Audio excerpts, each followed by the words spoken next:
Ние можеби не сме имуни на силите на историјата, но сепак не сме ниту безпомошни пред нив. Наша обврска е на секоја братоубиственост да одговориме со братолюбие, на секоја ексклузивност со инклузивност, или како што советува пак царот Давид, да престанеме да зборуваме за мир, кога срцата ни се полни со зло и немир.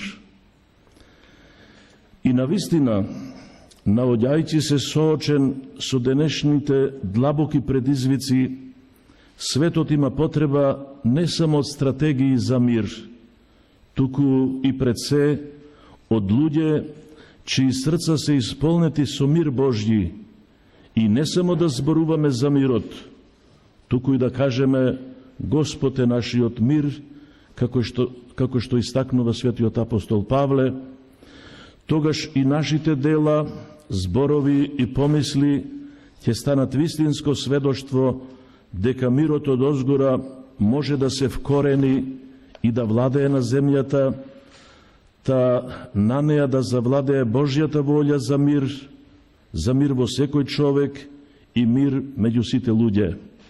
Знајќи во какви невремиња живееме, сите се прашуваме зошто ли во светот има толку многу немири и војни?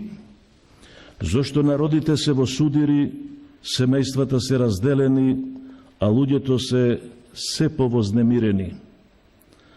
Всушност, мораме да признаеме дека немирите и судирите, за жал, не се ништо ново под сонцето.